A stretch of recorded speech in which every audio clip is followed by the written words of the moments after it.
E sad, odakle početi? Da li jednostavno samo da kažem ko su pobednici ili da pričam o tome kako me je ubila ova nedelja, jer brate mili, bilo je 37 učesnika i retko ko je skontao hint iz rent videa. Možda je najbolje od toga da počnem u tom videu kada sam rentao kvalitet vaših videa. Rekao sam da gledam sve iz perspektive gledalaca, što vam je bilo objektivno gledanje na stvari. Glavna caka kod ovog takmičenja je bila ta da ću malo više subjektivno gledati na sve što se tiče takmičenja. U prevodu, tema sa animeom koji ja volim bi bila najbolja. U samom videu sam rekao da na klipove iz takmičenja neću gledati objektivno, to jest kao gledalac. Sad baš i nije puno ljudi to shvatilo. Tako da ću dodati neki objektivno dobar video kao pobednika ovdje. Ali znate šta, ajde da vidimo ko je sve prošao, možda i stavim više od 3 ljudi. Prvo bih želeo da počnem s ovim likom Muxijem. On je napravio video analiza lika Kishibe Rohan i analiza sama po sebi i nije nešto predobra i sigurno da dosta stvari može da popravi, ali moram reći da je ovo jedan od retkih koji je ubao ono što ja hoću da vidim, to jest onaj hint. Ja nikada nisam ni pričao o JoJou na ovom kanalu, ali ja jebeno volim ovog lika. Zapravo mi je i omiljeni lik u celom JoJou. Sad kako je on to saznao uopšte ili samo lupio, nemam pojma.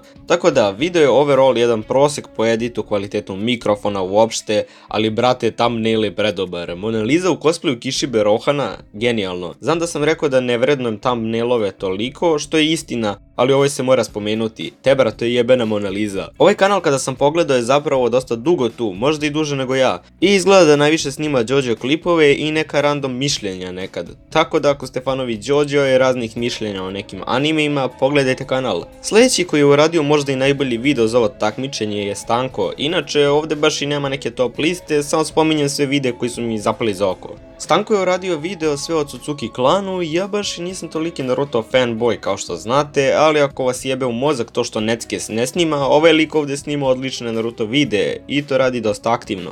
Tako da bih vas zamolio da pomognete čoveku jer bi mu ovo trebao biti novi kanal. A što se tiče samo klipa, čovjek je lepo napisao u naslovu sve o Tsutsuki klanu i ispričao se dosta o tome. Video je urađen onako kako treba, iako u nekim dijelovima pomalo doseti, opet je to što u naslovu piše. Full informativan video u prevodu i to je to za njega, nemam ništa više da kažem. Još jedan čiji video nije urađen onoliko dobro koliko bi zapravo mogao, ali tema je veoma lepa i vredi odgledati sam video, a to je, verovali ili ne, video našeg Draže Senpaia koji je uradio upoređivanje dva veoma popularna shonen naslova. A sam se video zove koji anime je bolji, Hunter x Hunter ili Yu Yu Hakusho. Ja mislim da je ovaj format videa veoma dobra ideja i za serijal. Pa bi ti Dražo preporučio da nastaviš sa time, samo malo više dodaj za takve videe jer sam siguran da se mnogo više može reći o takvim stvarima. Dražo je također jedan sasvim nov kanal koliko se meni čini, tako da svi obavezno posjetite čoveka.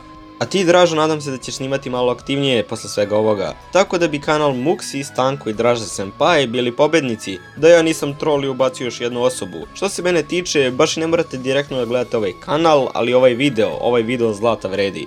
A to je, Čika igra 7 minuta bez prestanka. Ja apsolutno volim ovaj anime iz kojeg je ona, to jest Kaguya Sama Love is War i sigurno ću uraditi video za taj sezonski anime. Video za Chicken Dance, genijalno. Čovjek me očigledno stalkuje pa zna šta želim. Ovaj kanal izgleda kao neki troll koji izbaci video jednom u nikad, ali opet tu je Chicken Dance i samo zbog toga mislim da je vredno spomena. Tako da uz ovu trojicu, Muxija, Stanka i Draža Senpaia, dodat ćemo i ovog level 100 Mafia boss jer dance od Čike zaslužuje sve. Draža, samo molim te izbaci iz imena ono 2.0 i dobar si. A vi ljudi imate linkove kanala od svih ovih ljudi u deskripciji i po komentarima. Ovoj četvorici svaka čast za teme klipova i kako su ih uradili, ali sada dolazi teži deo bar za mene. Očekujem da pošto izbacim ovaj video dobijem bar 250 poruka na YouTube-u zašto ja nisam tu, šta falim ovom videu i molim vas imajte srce i ne radite to. Zato ću ja ovdje reći koji je bio problem sa ostatkom videa i kako to poboljšati na neki način. Prvo želim onaj deo sa hintom da obrazložim, ako neko nije skontao šta je hint, to vam je nešto što vam nagovesti ono što biste trebali da uradite, u ovom slučaju je video o takmičenju. Po lestvici ono što ste trebali da uradite trebalo je da izgleda nekako ovako. Najbolje bi prošao anime koji sam ja pogledao i volim, zatim one koji sam ja pogledao i na kraju su oni koji nisam gledao. Naravno imaju i one teme koje nisu vezane ni za šta od ovoga, njih sam objektivnije gledao.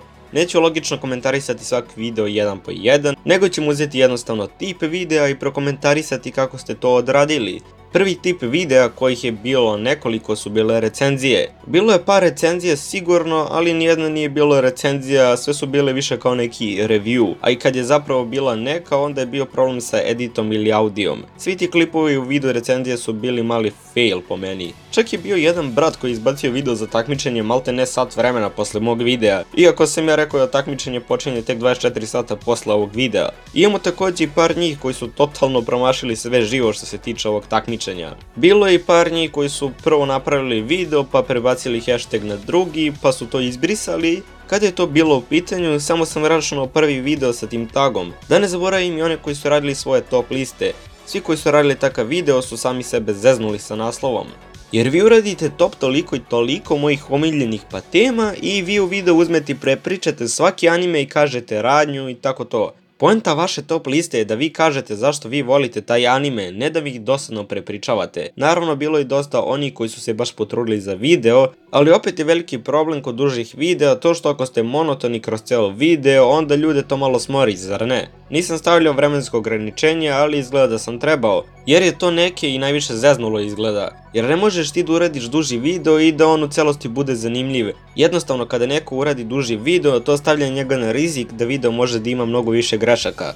Također je bio i video za koji sam bio u fazonu gdje ti čoveče nalaziš ovakve teme uopšte. Jedno 5 ljudi je zakasnilo što se tiče takmičenja, ali rekao sam, ajde računaju se svi videi do kraja tog dana. I dok ovo pišem dobijem bar 50 poruka kada izbacuješ video za takmičenje, tako da ajde da kažem još ovo. Hvala vam zato što ste učestvovali, bilo je baš puno vas i želim da vam kažem da vidite da možete da napravite dobar video ako pokušate. Najveći deo videa je bio sasvim dobar, bilo je naravno nekih malo loših, ali najveći deo su bili skroz solidni i gledljivi videi.